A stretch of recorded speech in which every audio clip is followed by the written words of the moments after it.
All right. So, all right, guys, here we go. Assalamu alaikum wa rahmatullahi wa Alaikum barakatuh. assalam. In this video, I'm going to be dealing with the malicious lies and accusations by Daniel Haqiqatjou. I'll be starting a video with those words. Hang on, let's hear the words again. Let's hear the words again. Assalamu alaikum wa rahmatullahi wa barakatuh. In this video, I'm going to be dealing with the malicious lies and accusations by Daniel Haqiqatjou. Malicious lies. I never thought I'd be starting a video with those words. In any case, before you ask me not to get involved in drama, Why are you giving video material to the kuffar? Farid? are you saying that I do not have the right to defend myself? It's exactly what we're saying. Sorry. Yes. What the heck? I just read this. Does he quote this? Because I missed it. I missed it because I watched this. I kind of watched this. I kind of watched this video. I was in an airport. So did he read this? Wait, what's that? That's messed up. Is this about Farid? He calls him a dung smear. What the heck, man? I didn't catch this. This is he calls Farid a dung smear. This is how you talk to a Muslim. So Daniel Haqiqatjou said, this is how that dung smear justifies his attack on boycott of Israel. He implies that boycotting Israel is following the religion of Jews and Christians.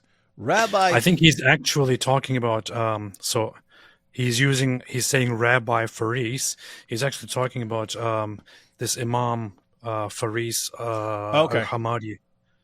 Okay, I so think he's talking about him. Yeah. Okay. So he's talking about him. Oh, okay. And then Farid comes in later. Rabbi Faris, you said?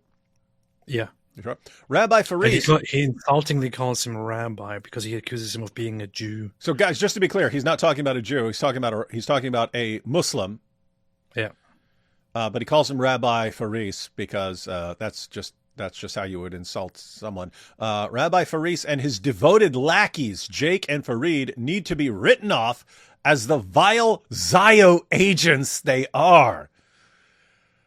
Jake Brancatella, Jake the Muslim metaphysician, and Farid are Zio agents, along with Rabbi Faris. They're Zionist agents. Isn't that interesting? That's a pretty extreme accusation against some Dawa guys, isn't it? They're agents. They're agents of the Zionists. They're undercover agents of the Zionists. And so, what Farid is saying here is, if you're going to complain about him, which people will, especially Daniel Haqiqatjou fans, if you're going to complain, why are you responding to them and giving, D Wood and AP ammunition for their Dawa Wars live streams? He's saying, he's calling me a Zionist agent. Am I allowed to respond or not?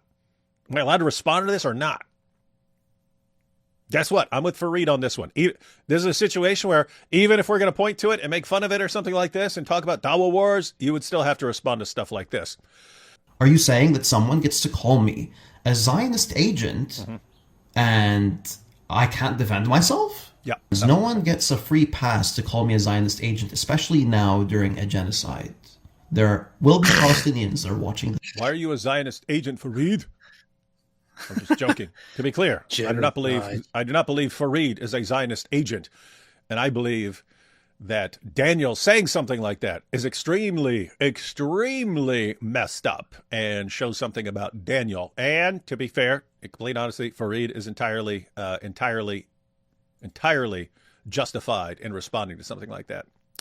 Especially while there's a genocide. Especially then. There's no genocide. Wait, where's the genocide? I didn't see that. In Sudan. Oh, yeah. And Nigeria. But it's, it's Muslims. Nobody cares about that. Yeah. This video. And the accusation that I may be an enemy of the Palestinian people is an accusation I take very seriously.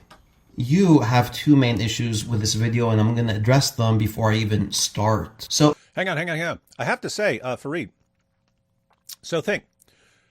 You're actually complaining. Serious point here, Farid. You're actually complaining. Daniel Haqiqatjou tries to rile people up by lying about you, right? He knows this is a very sensitive issue among Muslims and so on. So, hey, if I have someone who's criticizing me, you know what? I'll just say these guys are actually agents of the Zionists and stuff like that, because it's like the nastiest thing I can say. And you have a problem with that.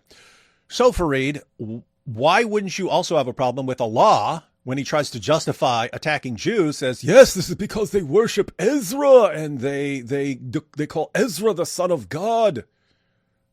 What did he do? What did Allah and Muhammad do? They did exactly what Daniel's doing to you. Like, exactly. I want to enrage people against these other people. Therefore, I'll just make something up about these other people to justify going after them. That's exactly what Daniel did to you. But why is it okay for? I mean, he's following. Who's this pattern of conduct? Muhammad. Now, I think what you could say is, well, it's justified for Allah and Muhammad to lie about the Jews in order to get people to attack the Jews because they're not Muslims. But if you can't do it to a fellow Muslim, you can't lie about a fellow Muslim like that.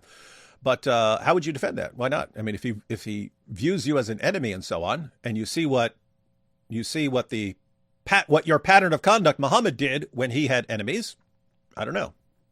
I'm detecting a bit of inconsistency here on your part. The first issue is that you love Daniel, and you say, hey, Daniel's done a lot of good for the Ummah, so I don't want to take sides in this. I don't want to watch this sort of thing. But listen, I agree with you. Daniel has done good for the Ummah. My favorite thing about Daniel is that he's unapologetic.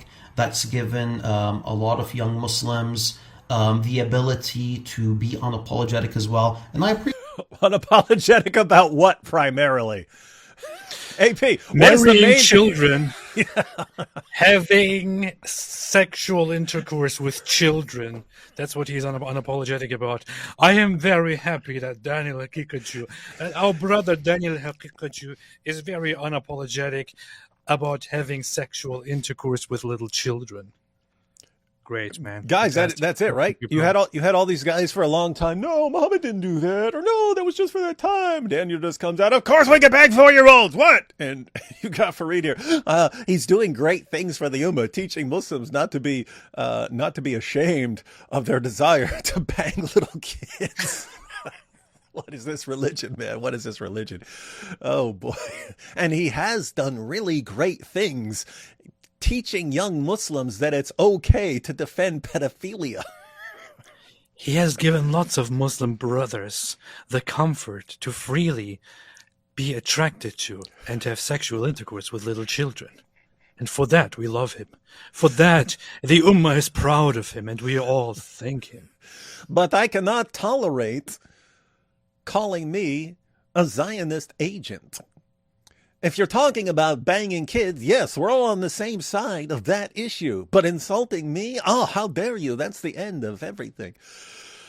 The perfectly functioning moral compass of Dawagandists. Appreciate that. However, again, that doesn't give him a free pass to make malicious lies and accusations against me. And just because you're the world's leading defender of banging little kids doesn't give you the right to insult me. Dude, hey, Farid, I don't know if it's clear what we're saying right now. Here's the thing.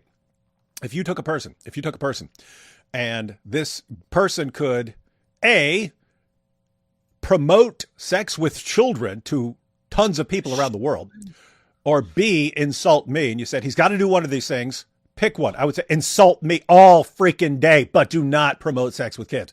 I don't care if you insult me. I really care if you are talking about sex with children. Insult me all you want. Don't do your worst. I don't care. But do not promote sex with children. Somehow Islam reverses that, and promoting sex with children is the greatest thing you can do, but insulting you personally, that's where you draw the line at. That's interesting religion you've got there. Now, whatever, man. Okay. Anyway, continue. A Muslim has the right to defend themselves against such things. The second issue is that you're thinking, oh, but now when we have these back and forths between Muslim du'at, the kuffar, they're going to be laughing at us. And I reassure you guys, that's true. that no matter. Oh, whoo! Oh boy. You got that one right, Farid.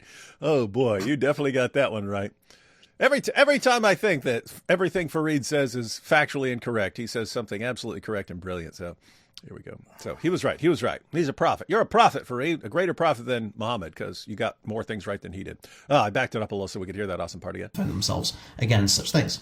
The second issue is that you're thinking, oh, but now when we have these back and forths between Muslim du'at, the kuffar, they're going to be laughing at us. And I reassure you guys that no matter how bad it gets between me and Daniel, we're never going to be as entertaining as some of the Christian apologists that have been going back and forth with each other, like Sam Shamoun and CP, when they beef. That's true. You'll never be as entertaining because other people are just funnier than you guys. You're not a big sense of humor in Islam. So yeah, other people are funnier than you. That's ironic true. That a Muslim, I'm defending Islam now because of this wicked fool of Satan, this filthy lowlife agent of Satan, agent of Mossad. I now have to defend Islam. He just called Christian Prince an agent of Mossad. That's exactly what Daniel was doing. That's exactly what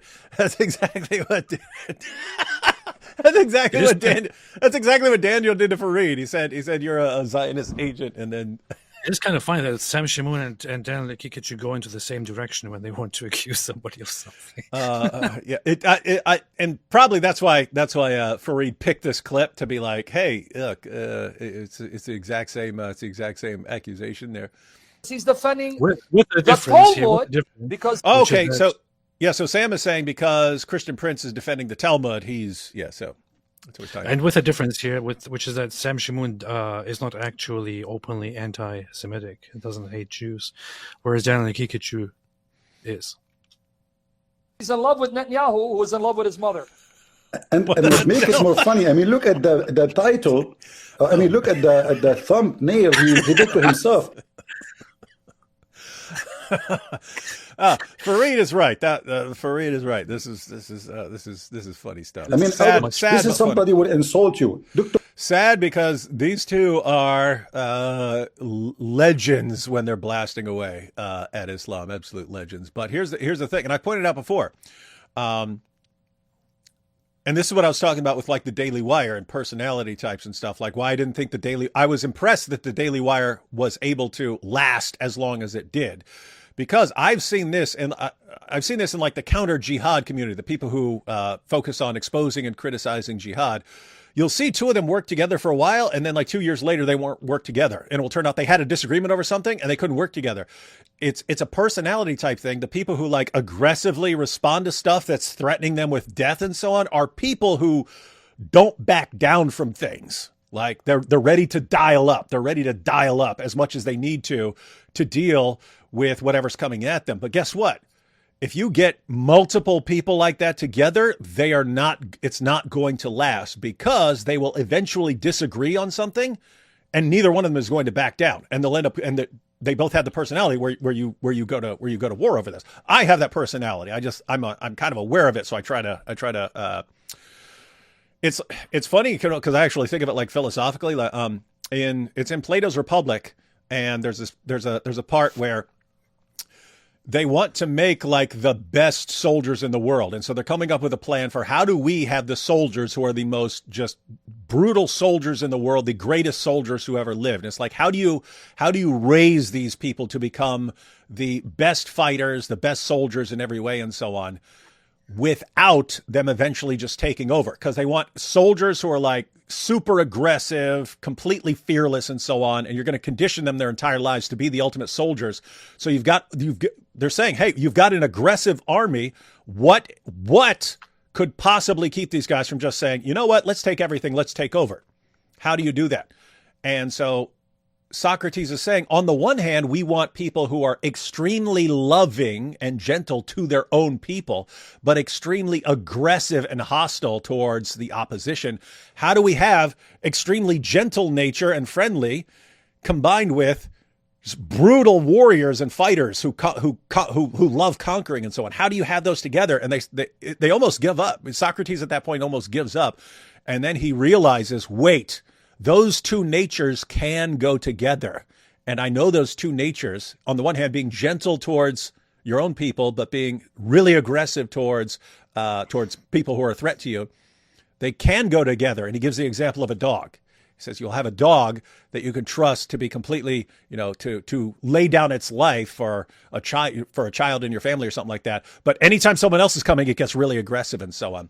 So anyway, that's kind of what you have to do. You have to say, okay, when I have a disagreement, I dial things up, I get really aggressive, I go after it. And that's what you want to do with Islam. You have to find out a way to say, but I don't get like that around other people who are on my side. Because what happens is, again, you're seeing it with the Daily Wire. You get a bunch of people who have aggressive personalities, don't back down. They work together for a while. It eventually backs down. Why? Because you'll have something come up like Israel or something like that, and they will not get along. And then no one knows how to back down off an issue. And so they split up. They split up and start attacking each other. But anyway, so that's human nature, guys. Evil. Oh. He put himself Dr. Evil. I mean, do you see how stupid he is? Why you are making the thumbnail that you are Dr. Evil?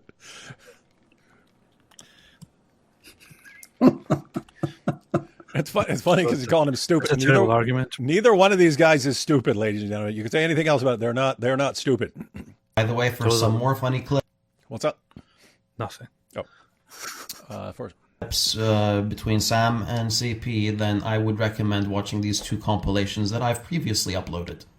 So in this video, I'm going to be providing some, not all, but some of the main accusations by Daniel Haqiqatjou against me, and I'm going to be defending myself against the slander. And whoa, you will not believe how low this individual goes in order to make others look bad. You will be shocked by what you are about to see. And yeah, I also understand that some of you guys really appreciate his political takes, and some of you guys really, really hate Salafis. But hey, is that a justification for you to support someone's slanders against someone else? That's actually a good, important point, guys. There is this tendency to, I hate this group, therefore anything goes against that group. It's okay to make things up and lie about that group because I hate them. What's that? His political takes. Yeah, of course, you can love his political takes, and you can love him for attacking Salafis. But does that justify?